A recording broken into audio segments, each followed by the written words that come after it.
thing now. I just wanted to get you there for the thumbnail and get this going just in case anything comes up so I can get it on YouTube and Facebook before we get started. But it is.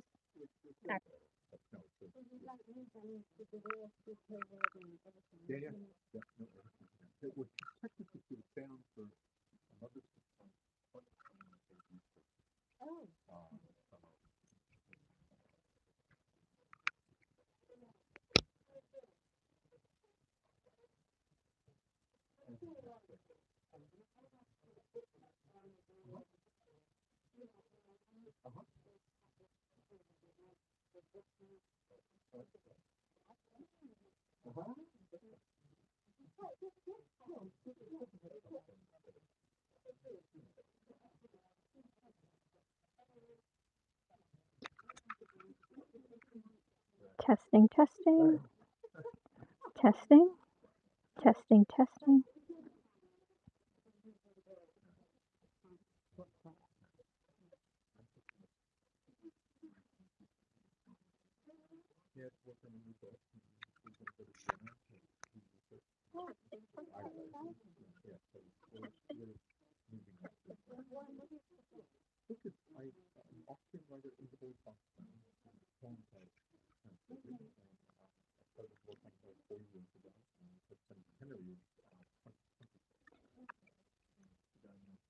Hello everyone joining us on live stream. We'll be starting at 5 p.m.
Testing live stream mic.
One more live stream light test, about to get started, starting at 5 o'clock tonight, everyone. Thank you for joining us on the live stream.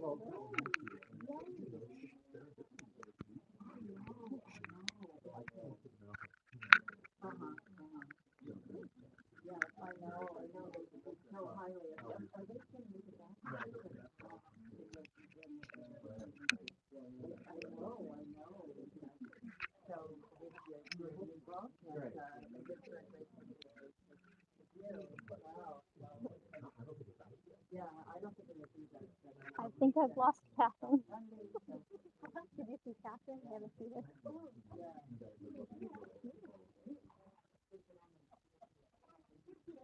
Oh, great. There we go.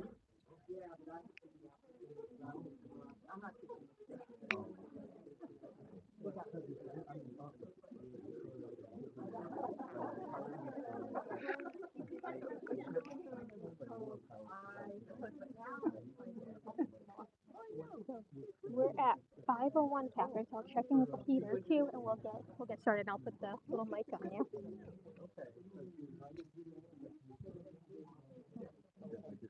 Wanted to do it too abrupt.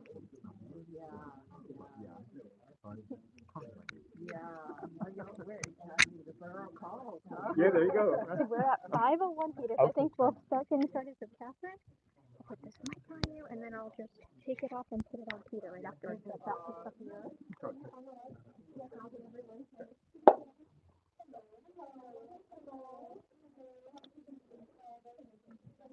You're used to this. It's no fair. You're used to speaking in public. Oh, I don't mind it at all. No, I'm no. less nervous in front of 100 people than I am in front of one person. Really? Yep.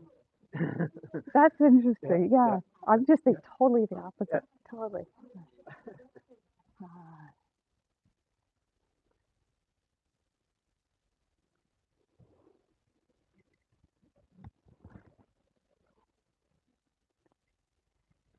On behalf of the James Merrill House, welcome to the much anticipated reading by Peter Filkins.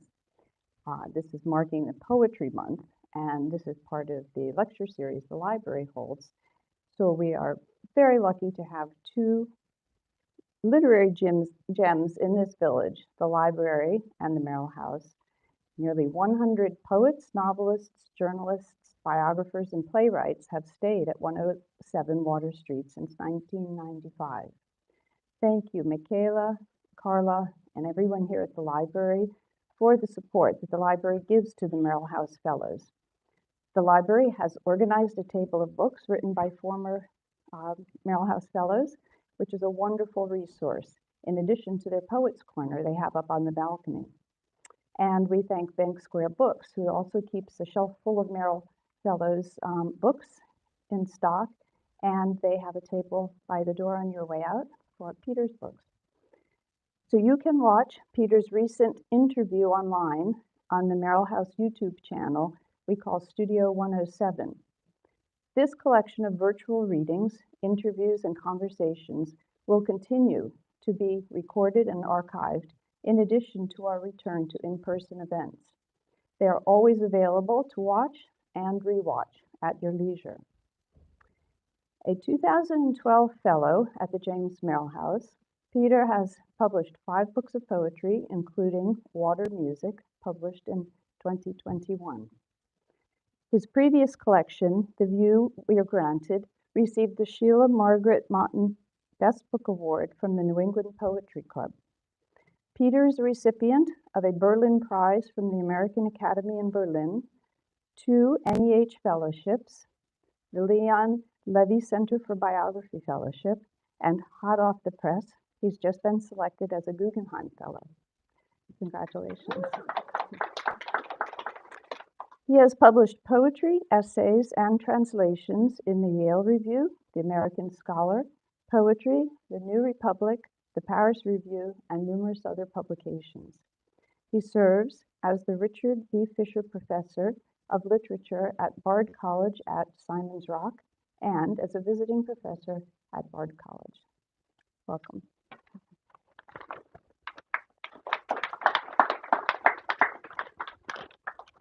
Thank you so much.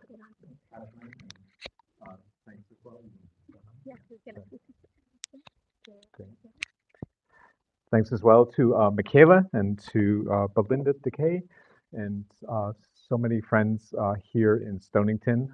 As Catherine said, I was writer in residence at the James Merrill House in the spring of 2012, 10 years ago, and it was one of the most magical times in my life. I loved being in the borough, walking the borough and meeting so many people and making so many friends, and it's been a pleasure to stay in touch with them over the years and come back to Stonington quite often and to be at events at La Grua and to take part in the wonderful things that happen here. So thank you all.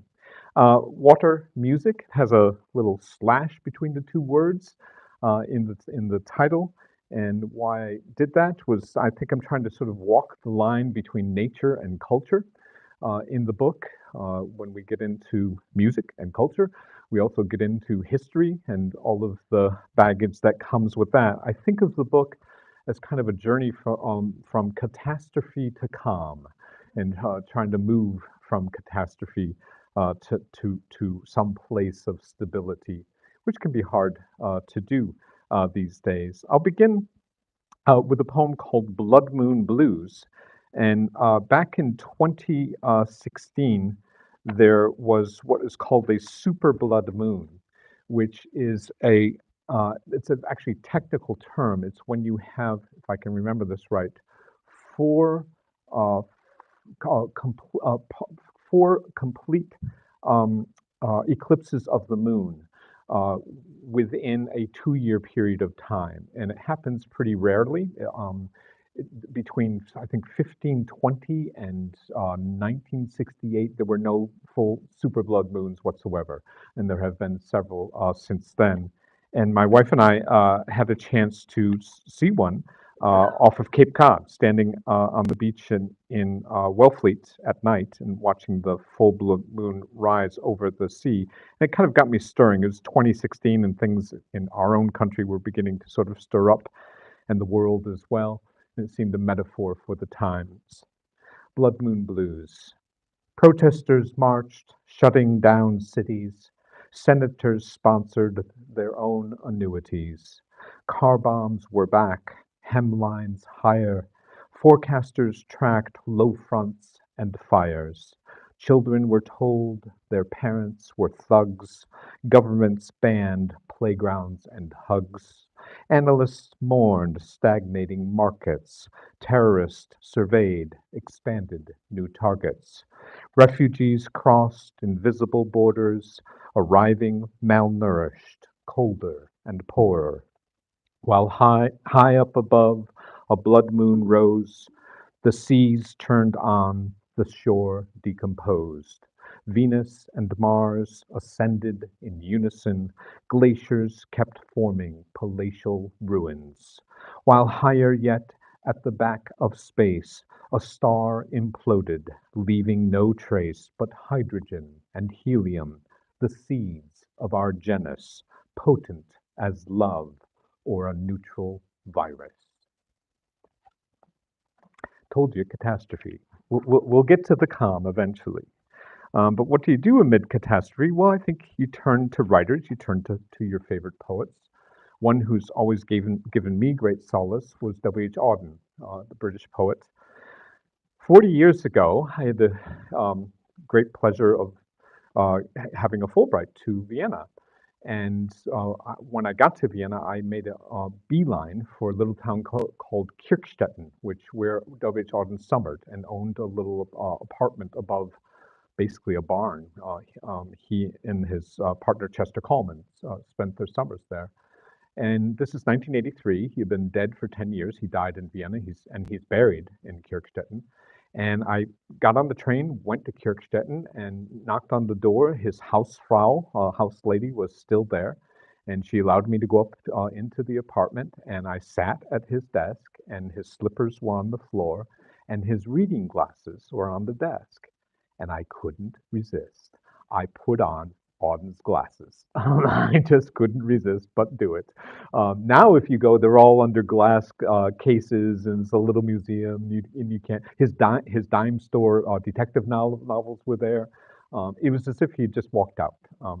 And I've carried this story with me for a long, long time. And then it suddenly occurred to me that there perhaps was a way to turn it into a poem, Auden's Glasses. Putting them on, one sees dull history in stereo, epics, wars, whole countries transparent as a wish, wriggling in a petri dish, and armies marching slow. The ambivalent light of day, the children quick to anger, what one feels but cannot say, all are obviously visible as crosses on a hill to the ignorant manger. While buried in each scene, like a carpet's woven flaw, the thread of a scream interrupts the nuptials staged as village miracles, yet proving the hidden law that life is lived and suffered in vain, short-sighted views, and the only solace offered in the cell of the self alone is to find it cannot atone for what it knows, but cannot undo, and failing that, soon cease all claims to the quelling vision that God begets love, begets peace in the belly of the end of days, and pour a drink, watch the fire raise a tenement on television. um, we have, those are poems dealing with the calamities of history or the present. And of course, we have those continuing in our own time. This is a new poem, which I'll read for the first time. It's going to be coming out in Plume, the journal. And I had a little fellowship, a translation fellowship, to live in a tumble-down cottage up in Hill, New Hampshire, in 2020, when COVID was just starting. And my wife and I made a little pilgrimage to the grave of Robert Lowell in Dunbarton, New Hampshire, which I'd always wanted to visit. And this was, of course, this is 21, sorry, summer of 21. So this is post January 6th that I visited Lowell's grave that summer, and couldn't help but think, what would he say, sort of about the state of the country.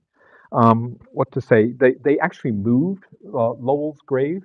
Because the Army Corps of Engineers had to dam up a local river, and they moved. It's a family grave. 250, 300 years of Lowells and Starks and family are buried there, and they actually moved all the graves to a little separate place from where it used to be. And that was striking. I mentioned the Courier and Ives highway, byway, and there actually is one in it. I mean, it seems that's kitsch upon kitsch. But there is a Courier and Ives highway, byway that you can drive along, and it looks like Courier and Ives everywhere you turn. I don't think there's anything else to mention here. At the grave of Robert Lowell. Cruising Courier and Ives stayed byway, we sailed into Dunbarton by late morning. The sought-for graveyard set off, ephemeral, still rattled by the move back in '62 when the Corps dammed up the Piscataqua, flooding your ancestors out as if to prove your father's occasionum cognosce sic transit gloria alive, if not perennial.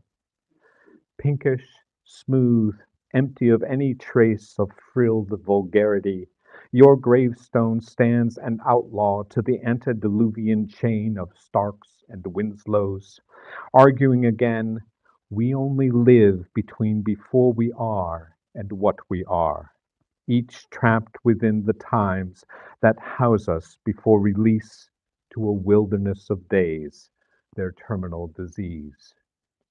They are behind you now, wives and children, the tranquilized gray of each institution, each reworked page of contrite ambition, all history. Latini's bolt of green, yours to chase in some far, hazy Verona, freed of emperors, popes, or mortal battle.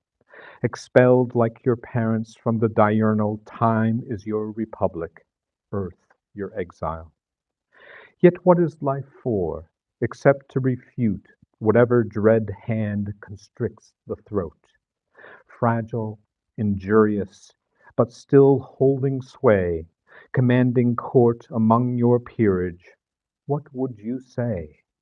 Or do you look on aghast, speechless at a nation's wounds wrapped in razor wire, its plebiscite of misguided rage, its confederacy of liars? The stones are mute. Manic with chatter, a chipmunk sits on top a mossy boulder, indignant at our lingering here too long. A catbird mimics the cardinal's song as wind wafts through pine, lowing its balsam hymn, while irrespective of the chipmunk's panic, we retreat and drive off, not knowing toward what. You can't live in that place for too long, and the book doesn't. It tries to retreat from catastrophe and simply live, simply feel, simply experience the world around, and particularly nature. And I will say, quite frankly, particularly Stonington. The second section of the book, most of the poems were written in Stonington. When I came to the Merrill House, I said to myself, I want to write differently. And the poems that are in this section are different than most of my poems. As you already have heard, my poems tend to be strongly metered, often use rhyme. And the poems in the second section are much more spare and sort of atmospheric. This is simply called Obad, and I think you could imagine looking over the harbor to think of its setting. Obad. The seagull kiting in a cage of wind navigates again its scry of need. Beyond the docks, the wooden boats, rough barbs, buoying flight toward an end to flight, and gravity riding the wind. Little problem. Sandy McClatchy published this in the Yale Review, so I really wanted to read this for Sandy today. Little problem. Longing, we say, and by extension imply duration. We cannot stay. Caught as we are somewhere between the all apparent and what we've seen of storms, of harbors, the wind-chopped bay laced with whitecaps like macrame, slow to unravel, and tattered seem knotted with longing. We cannot stay. When I was here in spring of 2012, I think it was Lynn Callahan and Jeff Callahan and somebody else, and Sibby Lynch showed up one night about 5 o'clock, and Sibby brought me a narcissus plant. She probably doesn't even remember that, and it sat on my table for the whole winter long. And of course, narcissi blossom during the winter. And so here's a little poem called Narcissi, which is really for Sibby Lynch. And that plant she brought me, narcissi. Forced in February, 6-petaled stars crown these airy, tall columnar stems, inclining their heavy heads, weary, pining for a death attended not by the tremor of papery husks, but starlit verdure at winter's dusk. Credo. Sandy also published this in the Yale Review. Never complain, the jonquils say, blousy with breeze they cannot hold, and the breeze itself, saturated, cold, dispenses torrents, a black cloud drained to quick exhaustion, and the marauded plain of jonquils blazoned. Never complain. History has a way of sneaking back into my poems. This is a poem called The Wild Boar. It is actually a true story. I was fortunate enough, I guess, to visit Berlin before the wall had come down. And to get to Berlin in those days by land, you had to drive on a highway from someplace like Hamburg, and you could never exit the highway. You had a time, an appointment by which you were supposed to show up in Berlin. And if you didn't show up on time, they wanted to know where you'd been because you're not supposed to get off the highway. And the Stasi, the East German guards, were really nasty people. So I didn't have a car, but there was a service called Autostop in Germany where you could arrange to basically hitchhike with somebody. And so you would arrange to catch a ride to someplace. And I showed up to the Autostop, Stelle, and there were two hippies in an out-of-service ambulance. And that's how I got to East Berlin, going on. And in the dark, we left at 5 o'clock and we didn't arrive in Berlin till like 9 o'clock or something like that. And on the way, this event happened, the Wild Boar. Was it Kiki or Heinz who offered us that ride at dusk from Hamburg to Berlin those many years ago, the sun setting across the barren expanse of a North Sea march as the car, an out-of-service ambulance, pulled onto the transit highway from which there was no getting off except to stop, wait for the East German cops to show up, and question the driver and his passengers as to why we'd halted the car and delayed our scheduled arrival in Berlin, surrounded as we were by borderless, frozen fields, vacant as the eyes of that policeman, unable, or at least unwilling, to believe we'd hit something in the dark, which, bang, was there and gone. The driver turning onto the gravel shoulder as we got out to assess the damage done. The headlight shattered and caved in, while at the edge, caught in the twisted chrome, and there for the cop to inspect, the bristles of a boar we'd hit, which none of us could see or saw as it crossed into our path all those years ago, the wind slicing through us, that transit highway bleak as the thought of tomorrow among the closed-off reaches where that boar still ran, wounded and mortal. Was it Gabi? Was it Fritz? There's a wonderful Irish poet, who I have a long elegy in here to Seamus Heaney. Of course, he's a wonderful Irish poet. But there's another wonderful Irish poet who's a very good friend of Seamus Heaney's, called Michael Longley. And this is a poem called Epiphany. And I was in Ireland on a writing residency in January of 2019 and reading a lot of Michael Longley's poems. And I woke up in the morning. I'd often read them before I went to sleep. And I woke up in the morning one morning and sort of said to myself, I wish I could write like Michael Longley. And that's the first line of the poem, Epiphany.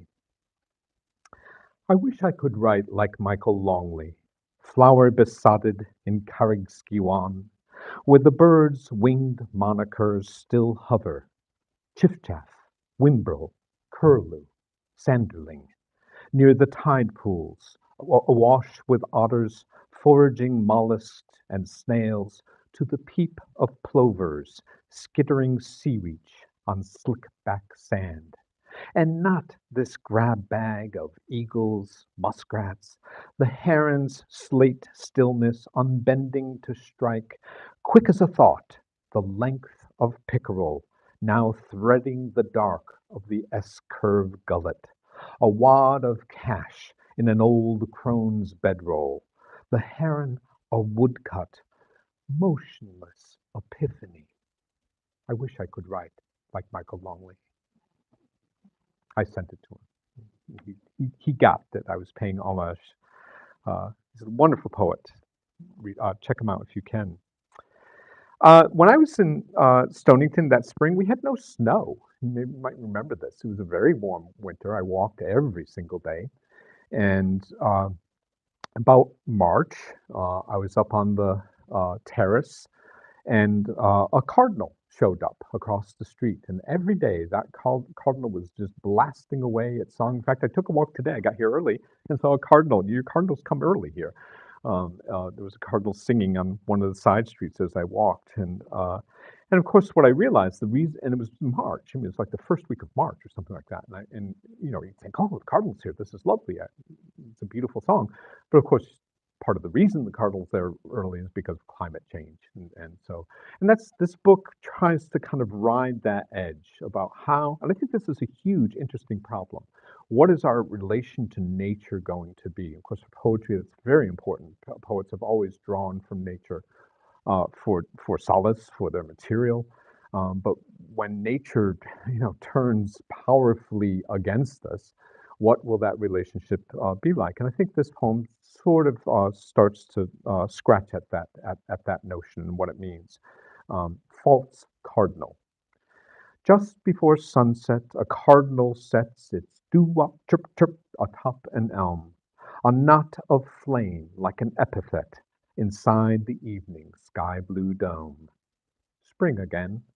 The cardinals return, now 3 weeks early, revenant of a future we've come to learn will see the planet dead and spent, or not, or maybe so, while likely the cardinal's song, undulant still, in its late-day last call reveille, will find us at evening, facing west, transfixed and emblazoned, a cardinal sun sinking in each pane of glass.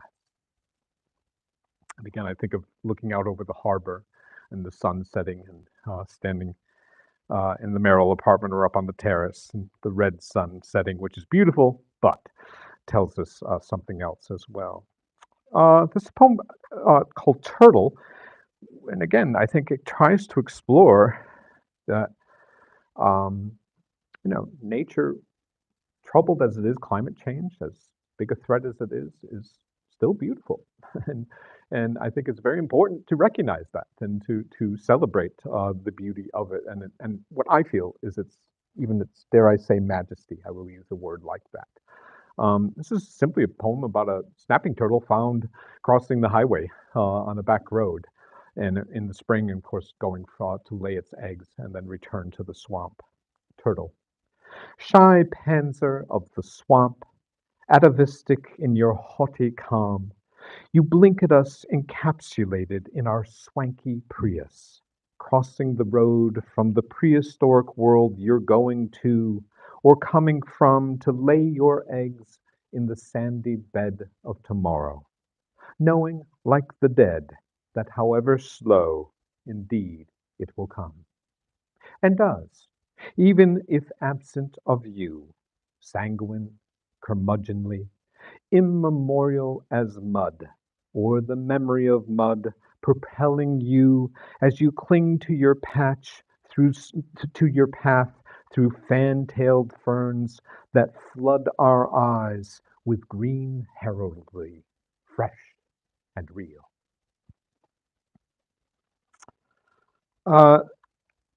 Again, I promised a journey from catastrophe to calm. I find part of the calm I take is with my friends and with water. I will say that. I live on a lake in western Massachusetts. I've been staring at water for my entire life. I live in the house I grew up in, so it's very unusual. I've had the same phone number my entire life. It's really weird. Very un-American, I think, actually. But one of the places I love to come is Stonington, and have remained in very close touch and friendship with Lynn and Jeff Callahan, and have been out on their boat. My wife and I, Susan and I, have been out on their boat around the harbor. And I think the last time we were out on the boat, we were zipping around. I was looking at all the names on boats, and started to think about all the wonderful names, and again, how you could weave them together into a poem. And I'm sure there are actual names of people's boats. So if you're mentioned, it's all made up. And I made some other ones up too. But just sort of, we live in a world of signs. And of course, we see that when we're out at sea and in a boat at anchor. For Lynn and Jeff Callahan. Alchemy, cirrus, mockingbird, rogue, vesseled monikers within whose hold fortune swells and eddies rest, temporarily contemporaneous. Pot of gold and down and out, as like as revelation to flout brassy pretense above enigma's dinghy, while solitude heads once more to sea. What's in a name? Juliet might know, but she's not telling.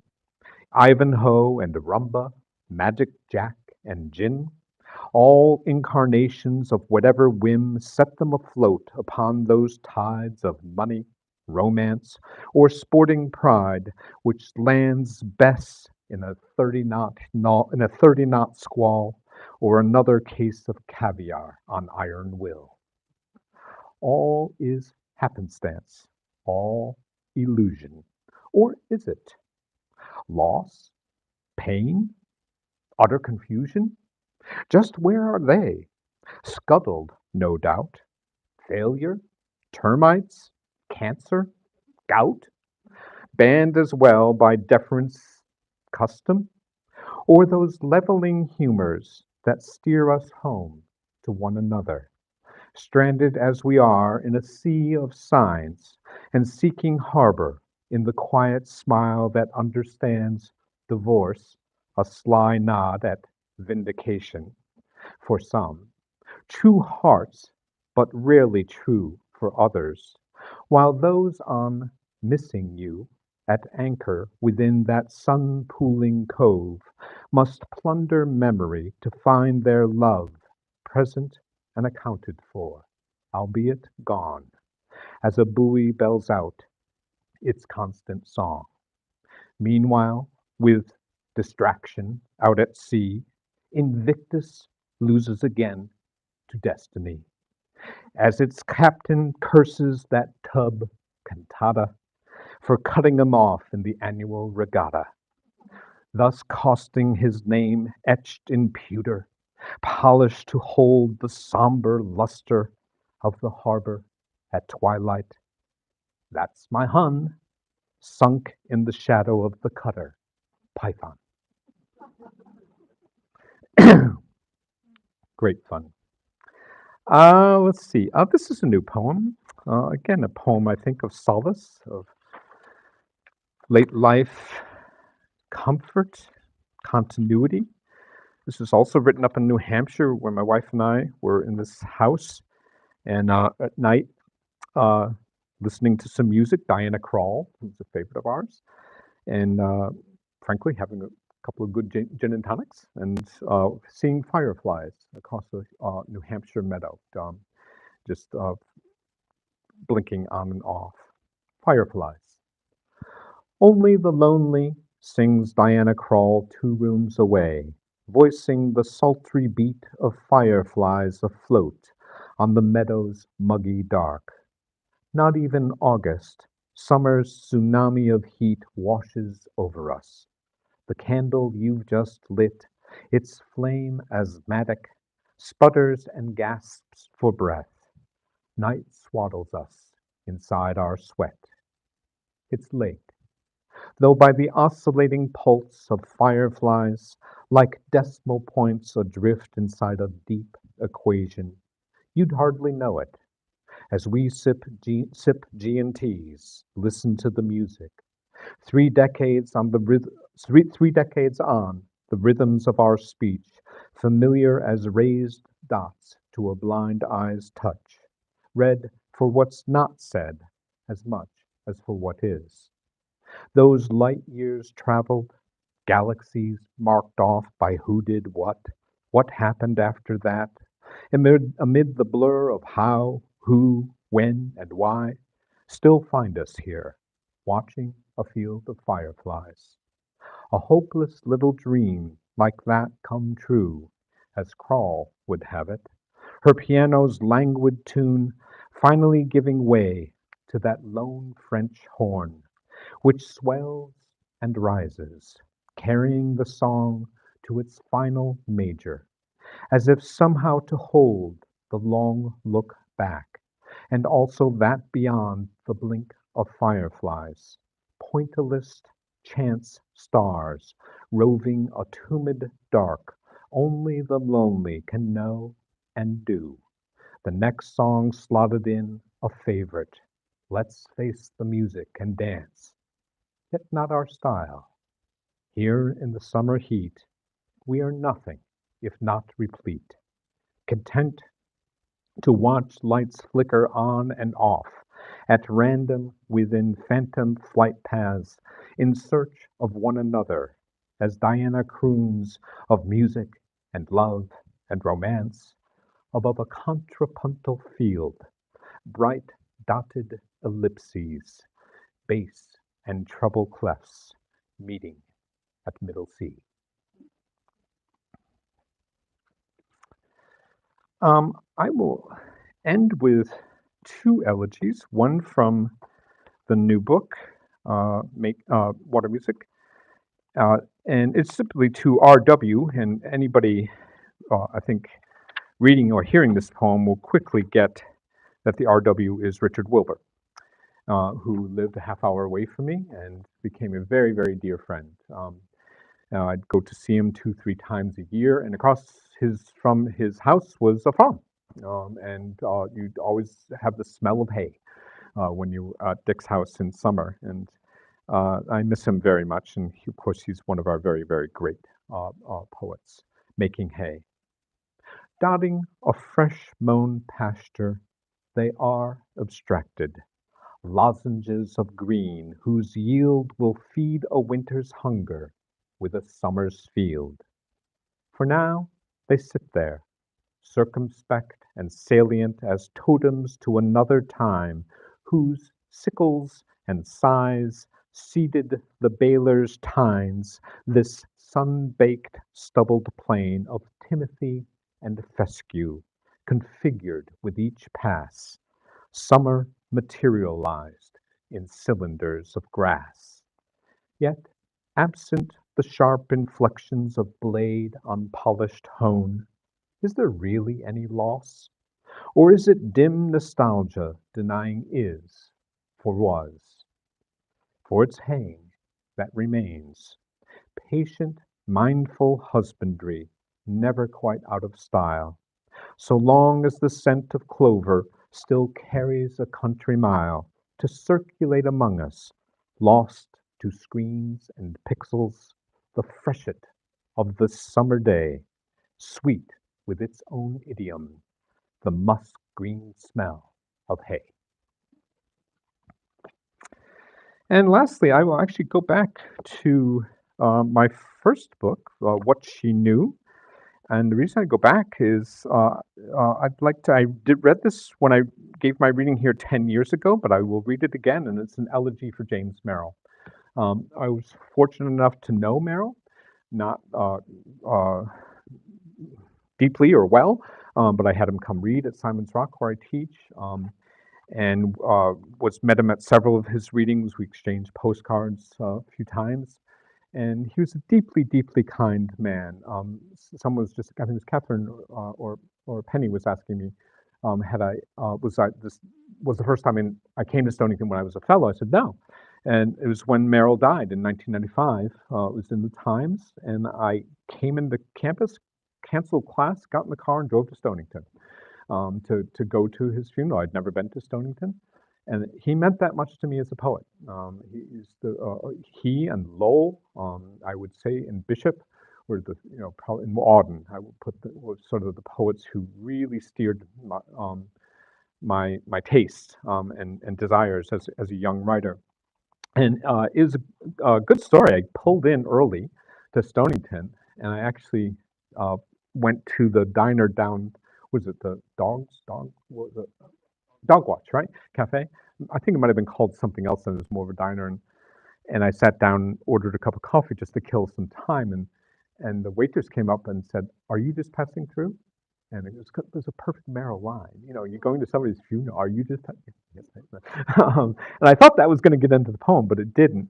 Then some months later, I was staying at a friend's house, and I was reading Merrill's memoir and some of his poems. He had passed, and I was out on the deck, and I was reading his last book, which has a poem about being in a helicopter over a volcano in Hawaii, going on a trip over a volcano. And I'm reading the poem, and boop, boop, boop, boop, boop, boop, boop, boop, comes a helicopter over me. I said, "Oh, thank you very much. So that'll do." So now and then, midway through this morning, a helicopter throbs, disrupting a cloudless sky that lights the downward look I've cast once more, with pleasure into the pages of your book.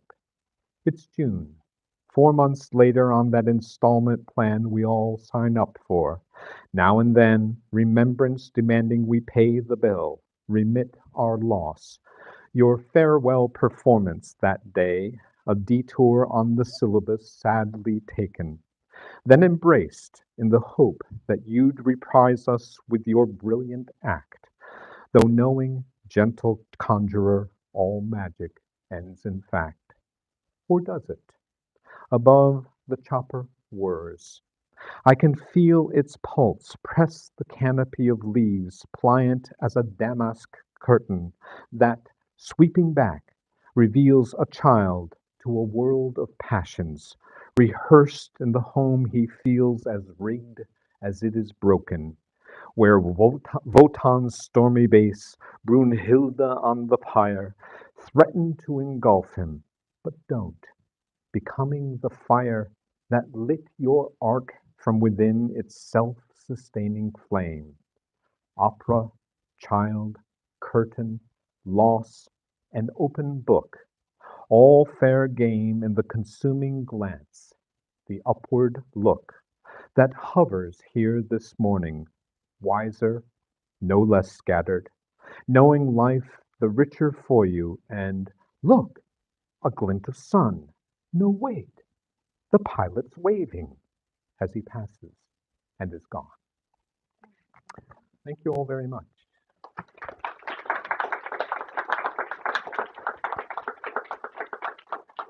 I'm happy to take questions. And don't be shy. I'm happy to talk about what I do and how I do it. Anyone wants to? Belinda, please.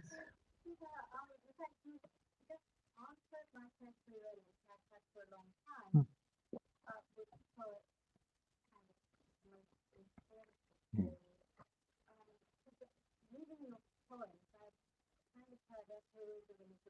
Mhm. Yeah, yeah, no. And why wouldn't want to? Why wouldn't one not want to? Here echoes of.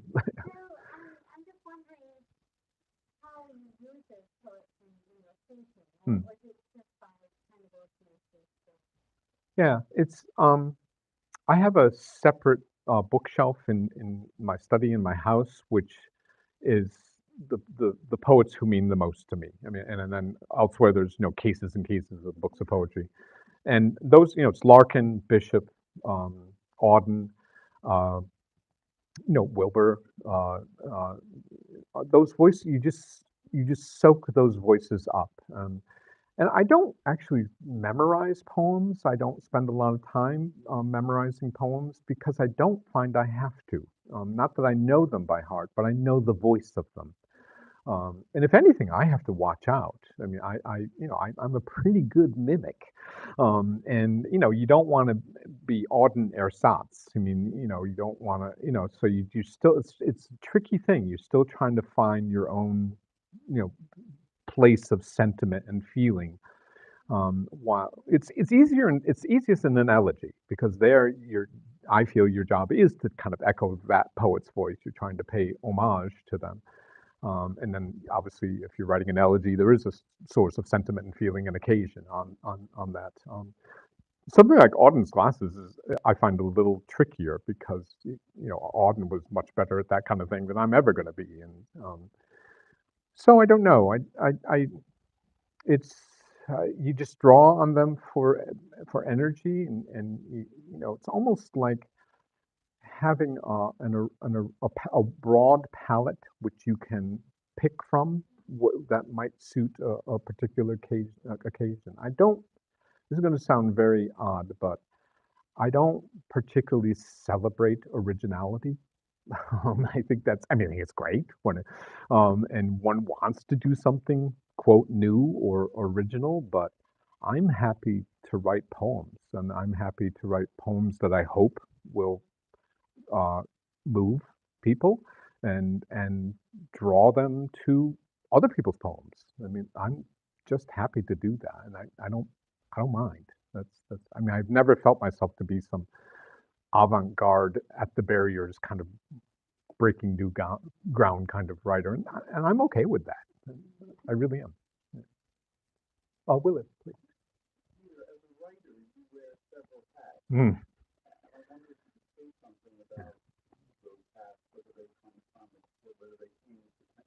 Yeah. Yeah. No, I never was a German major, actually. No, it's very interesting. I spent a junior semester in Vienna in undergraduate years at Williams, actually, and I had a wonderful German teacher there who is still my friend, who I actually talked to her on the phone 3 weeks ago, and her husband as well. And she just brought the language alive to me. And then in graduate school, it was actually Joseph Brodsky over a drink one night. Said, "Have you read Ingeborg Bachmann?" And I hadn't. I wrote it down, and a few months later found some poems of hers in an anthology. And as I always tell the story, being young, strong, and stupid, I said I'll translate it. But I had to look a lot of words up, and yeah, I just loved her voice. I loved the process of translation. I think it links to I was making poems. They weren't my poems; they were her poems. That's okay.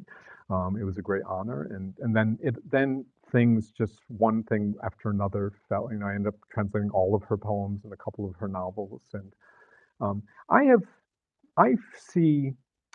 I think this sounds very pretentious, um, but I feel more European in this way. That writers in Europe do many different things at once. They write for the radio or the television or uh, newspapers, journalism, and that's perfectly acceptable. I mean, that's just how writers made their coin back in the day. And I kind of have taken that model. I consider it all writing. Translating is an extension of my writing life. I get to write novels. I'll never write a novel, but I kind of do when I translate one. And I find it has expanded my vocabulary immensely because I need to know the one word in German, but I need a dozen English words to think about how to translate it, what choice I'm going to make. So it's made me much more alive to language. And I think that's back to Belinda's question. I live in language, and any way I can find to do that, I'm happy to do that. I'm right now translating an opera libretto. Stefan Zweig's libretto for Richard Strauss's Die Schweigsame Frau, The Silent Woman, is for the Bard Music Festival this summer, and it's a hoot. It's a comic opera, and I'm trying to move it into an idiom, a kind of 1990s idiom. It's sort of much, early 20th century, late 19th century kind of idiom, and that Zweig wrote it in, and that it's been kind of translated in. I'm trying to sort of move it to a more contemporary feel, and there's just a lot of pleasure in doing that. Same thing as writing biography or essays or even book reviews. Yeah, Ken. This is a question about what you said a couple minutes ago about echoing poets in elegy, echoing the elegized poet in the elegy for that poet. I assume that the title of The Grave of Robert Lowell is a nod to his poem, The Grave of Yes. Yeah. But my question is, are you aware or do you attempt in that poem elsewhere in the question title to echo Lowell or sound like Lowell? Oh, I think so. Yeah. I mean, when just quick. I mean, those. Oops, that's the wrong one. Looking for the Lowell poem. Yeah, wives and children, the tranquilized gray of each. That's. I mean, I feel that gravelly Lowell voice, wanting to burst through there. But sure, yeah, absolutely.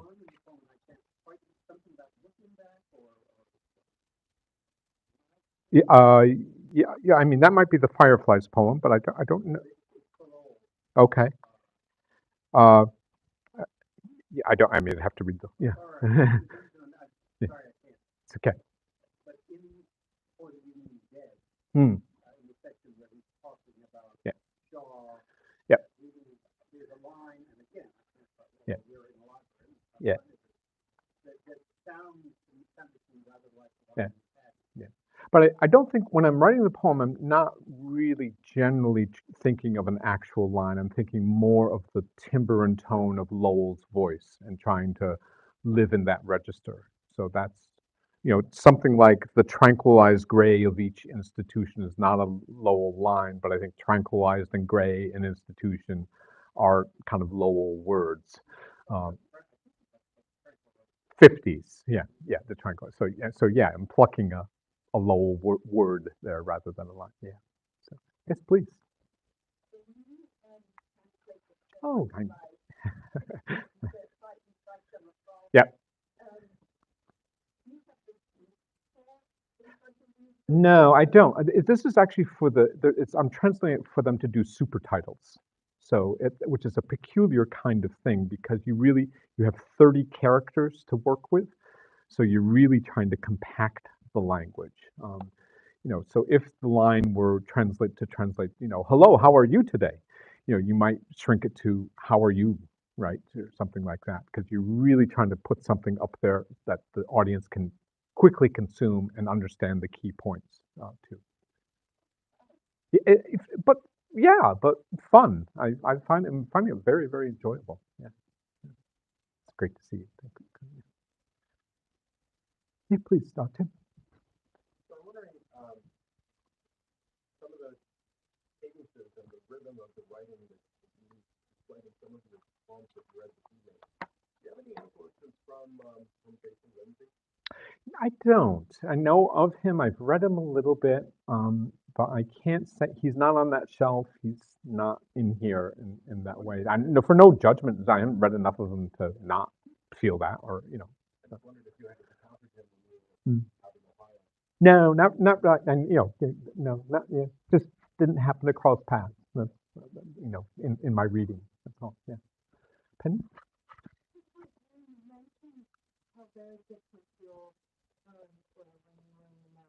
Yeah. Did it sound the same? Probably did.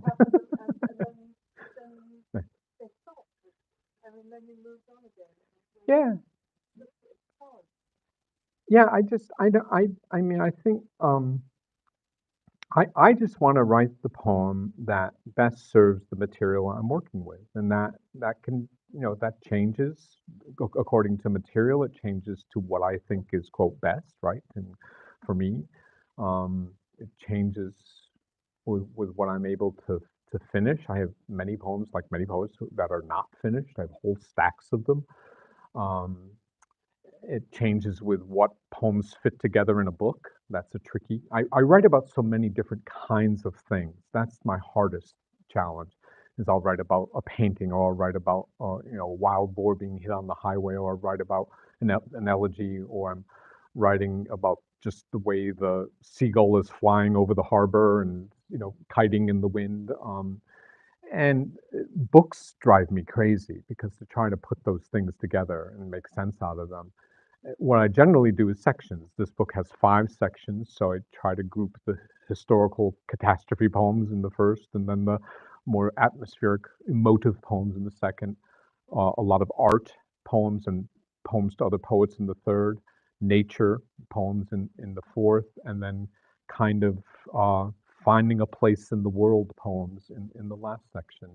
And I find that I can group about 8 to 12 poems in a section, and I generally have kind of 8 to 12 poems on this subject, and 8 to 12 poems on that subject, and 8 to 12 poems in this area. And it's only when I can start to lay these things out on the kitchen table and see some kind of sequence or order to them that I start to feel I have a book that comes together. I'm not thinking that while I'm writing the book at all. I'm just trying to keep my antenna up, and going to the diner and ordering a cup of coffee, and the waitress says, "Are you just passing through?" That goes down into the notebook, and maybe I can use that someday. So on, and that's hard to do while I'm teaching. I mean, that's very, very difficult to do. I just need to get away from teaching and walk and look and see and listen and read, and then things start to gel, and you think, oh, I can do something with that. Right? I'm out on the boat looking at the names on the boats and saying, oh, wait a minute, there's something to do here, and that's all I'm interested in. I love that activity, and I love putting things together. And so you put one kind of thing together, and then you put a different kind of thing together. The real trick is making those two things speak to each other. That's the hardest part.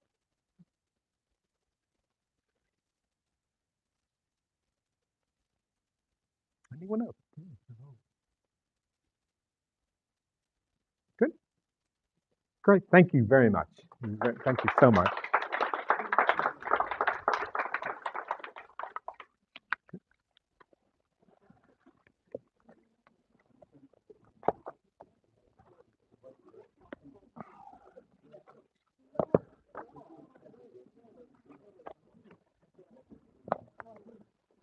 Oh, she's got.